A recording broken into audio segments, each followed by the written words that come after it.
Today we're going to cover area of rhombuses, trapezoids, and kites. These are notes 10-2. You should be familiar with the first formula, the area of our trapezoid. You've seen this before. Its area equals 1/2 the height of the trapezoid times the quantity of the sum of the bases. Our formula again, area equals 1/2 the height, and then in parentheses base 1 plus base 2. In our diagram you'll see that there are two bases. They are the parallel sides of a trapezoid. The height is always going to be that perpendicular distance between the two bases. Sometimes it is a side, like in this example, but it doesn't have to be a side. It's going to be that perpendicular distance between one base and the other. Okay? So let's go ahead and work on our first problem. Our first problem is area equals 1/2 the height times the quantity of base 1 plus base 2. In this example, you'll see the two bases are the parallel sides, and the height is given by this side. 18 is the height, 20 and 36 are the two bases. If we take the height of 18, multiply that to the sum of the bases, and then divide that by 2 or multiply by 1/2, that'll give us the total area of this. If you want to add these in your head or put them in the calculator, you can, but just make sure as you put this in the calculator, if you're going to enter it in as it's shown, that you do include the parentheses around the 20 and the 36, so it does follow the order of operation. And when we're all done, we should get an answer of 504, and then remember, our inches are the dimensions, so when we have area, it would be inches squared. Take a look at our next one. Formula for our first point is 1/2 the height times base 1 plus base 2. In this case, our height is 6, and the bases are the 14.5 and the 10.5. Area equals 1/2 of 6, and then we'll sum the 10.5 or 10.5 and the 14.5 or 14.5. And this one actually is relatively easy to do in our head if you want to try it. Practice that skill. Matter of fact, we'll just go ahead and take 1/2 of 6. That's pretty easy. That gives us 3. 10 and 14 give us 24. 1/2 and 1/2 is 1. 24 plus 1 gives us 25. And we should be able to do 3 times 25 gives us 75. 75, again, units are all inches, inches squared. Next one, area equals 1/2 the height, base 1 plus base 2. Our height is going to be 9, 1/2 of 9, and then we will add 20 to 32. And when this gets entered in our calculator, we should get a final total of 234 yards, yards, yards, yards squared. That's good practice so far. We've been getting easy values with dimensions pretty straightforward. Next one is still a trapezoid. Even though it's a trapezoid, it may not look exactly like you saw the last one. So let's point out in this one that the bases are not on bottom and top. Our bases are actually the vertical links here. We know that those are bases because those are the two parallel sides. Trapezoids only have two parallel sides. So in our formula, area equals 1/2 the height times base 1 plus base 2 sum. First thing we need to do is recognize our height. The height between these two bases, or the distance between those two bases, is the height. Don't think of height as being straight up and down. In this case, it's going to be the 20. 20 is our height. It's the perpendicular distance between the two bases. So this will be 20, and therefore our height. Our bases, again, as we already noted, are 32 and 12. Again, let's practice this in our head. Half of 20 gives us 10. When we add 32 and 12, we should get 44. Multiplying both of those, or multiplying this by 10, would give us an area of 440. And let's move on to our next one. Oh, forgot our units. Units here are meters squared. As we look to our next one, you'll see that we're back to where we were before. No guess here. Bases are pretty straightforward. And we need to, in this case, do a little bit of work to find our height. Because you'll see that 16 and 11 are indeed our bases, but the height is not 13. Height is not given to us, it's just going to be this length here. If we slide on over here, we will find that these two dimensions are the same. So if we can find this length here, we will be able to know our height. We want to recognize that this is a right triangle. The hypotenuse of the right triangle is 13. We're looking for this value here, and by comparing the 11 and the 16, we would recognize from here to here would also be 11, which means we're 5 feet short when we get to x, which means from x to c is 5. Therefore, we can apply the Pythagorean Theorem, a squared plus b squared equals c squared. Our a value we can use as 5. Our b value, we'll use that height that we're looking for. If you want to use x, that's fine. And then it'll be 13 squared. This will be 25 plus 8 squared equals 169. When we subtract 25 from both sides, we'll get 144 equals h squared. Square rooting that will give us an h of 12. So our height will be 12. Let's go ahead and do a little bit of half of 12 gives us 6. And of course 16 and 11 will give us 27. 27 times 6 is 162 feet squared.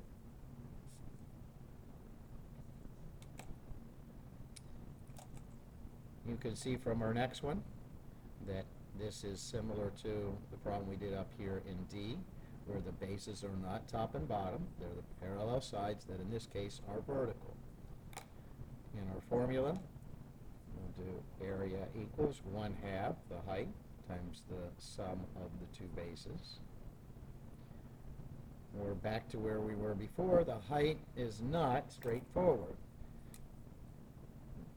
60 degrees is given here, but we don't know this length nor this length. But that's the length that we're looking for. We'll transfer that down, and you'll see another right triangle, with this being the distance that we're looking for. I'll call it x this time. The relationship between 11 and 7 is similar to what we did here when we compared 11 and 16 and found the difference is 5, and that's how much longer we stuck out on that end. The same thing here. The difference between 11 and 7 is 4, so we have a length of 4 there that we can work with. We're going to go ahead and use our SOHCAHTOA. Remember, those are the trig ratios, SO, CA, TOA. We'll write that down as our first step. Next step is to recognize that this angle here is the 60-degree angle. The side that we know is adjacent to it. Not our hypotenuse, but adjacent to it. We know it's not the hypotenuse because the hypotenuse is always the longest side. It's always the side that's across from the right angle. The x is O. We have O and A, which means we're going to use TOA.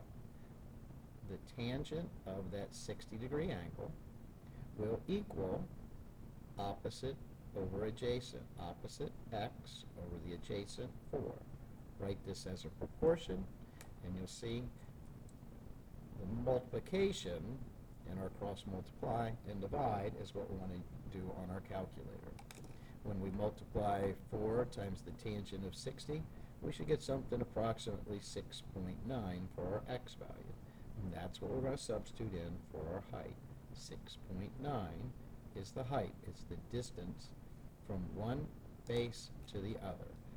Bases, again, were 7 and 11. When we multiply those values, after adding this, 18, half of 18, you could do 9. 9 times 6.9 will give us 62.1. And we don't have any units here, so let's just go units squared. One more left to do down here. This one, bases are 6 and 11. Area equals 1/2 the height times the sum of the bases. We're going to be in the same boat we were last time, looking for this height. These are the same lengths here. This is a right angle, perpendicular to that base and perpendicular to this base. And this is a 45-degree angle. You'll see that this is 6, this is 11. So from here to here is 6, and then another 5 will get us all the way to C. Now, we could go back and do SOHCAHTOA here, looking for x, this being the angle that we're given. This is the adjacent side and the opposite side. That'll be the tangent of, same as we had before, O and A, tangent of 45 equals the opposite x over 5. And then when we go ahead and multiply this, you'll see that we get a value of 5. X is 5, which is something we should have anticipated, because if this is a right angle, this being a right triangle, right angle 45, which would mean that this angle here would also be 45. And we know that since both of those are 45, this would make it an isosceles right triangle, meaning that both of those sides must be the same length. So this would have to be 5 and 5 for that to work. Okay? You could have gotten that without your using this trig ratio of tangent of 45 if you remember that that was an isosceles right triangle. Regardless, we get a 5 for our height here, and then we've got a length of 6 plus 11, and just enter those in our calculator, and that will give us the area of that trapezoid. Unfortunately, our notes kind of take something that should be on the next page and drag it up into this one. So please note that area of a kite or rhombus is starting on the next page. So let's turn to the next page in our notes and take a look at this shape here. This shape is a rhombus. So area of a rhombus is what we're going to look at in this one. And the nice thing about this formula, it's really straightforward. It's just area equals 1/2 d1 times d2. And what we're defining as d1 and d2 are the diagonals of the rhombus. Diagonals go from opposite vertices. This one would be d2, and the length from here to here would be d1. This shape is a rhombus. If we had a kite, let's draw a kite the difference between these two things are, in a rhombus, all sides are congruent. In a kite, two adjacent sides are congruent, and the other two adjacent sides are not congruent to the first set, but are congruent to each other. These things share a unique property in that if we draw the diagonals in a kite, they're always going to be perpendicular to each other. We draw the diagonals in a rhombus, they will also always be perpendicular to us. And they actually share the same formula. The area of a rhombus is 1/2 diagonal 1 times diagonal 2, and the area of a kite is the same thing, diagonal 1 times diagonal 2. So that's why we're just putting both of these together and recognizing that these links can be found by going from one vertice all the way to the other, and vice versa for the other set of vertices. So let's take a look at our first shape. This one happens to be a rhombus. All of these sides are congruent. We look closely at our dimensions here. From here to here is 9, and by symmetry, from here to here would also be 9. And the same thing goes for the other diagonal. From here to here is 5, so from there to there would be 5. We need that to use in our formula, 1/2 diagonal 1 times diagonal 2. Area equals 1/2 diagonal 1, let's just go this direction, 9 plus 9, which would be 18, and the diagonal 2 would be 5 plus 5, which is 10. This gives us an easy multiplication problem to do because we all can do half of 18, which is 9, and 9 times 10 gives us 90 meters squared. Next shape is our kite. Our kite, you can see they've tried to distinguish all of the links in here. I want to point out, in a kite, we don't have the nice symmetry of both diagonals that we do in a rhombus. In a kite, only one of the diagonals will be bisected, meaning that the intersection point will give a length the same on one side as the other. So we do area equals 1/2 diagonal 1 times diagonal 2 in this kite. The first diagonal will just do 2 times 3, or 3 plus 3, and give us 6. The other diagonal, we're going to have to add the 4 and the 1 together to get that total distance. 4 plus 1 gives us 5. Half of 6 is 3 times 5 gives us 15 centimeters squared. Let's move on to our next one. It is a rhombus. We're going to use area equals 1/2 diagonal 1 times diagonal 2. Area equals, this time we don't have to calculate the diagonal that goes from R to T. That's just plain old 24. But we do need this diagonal.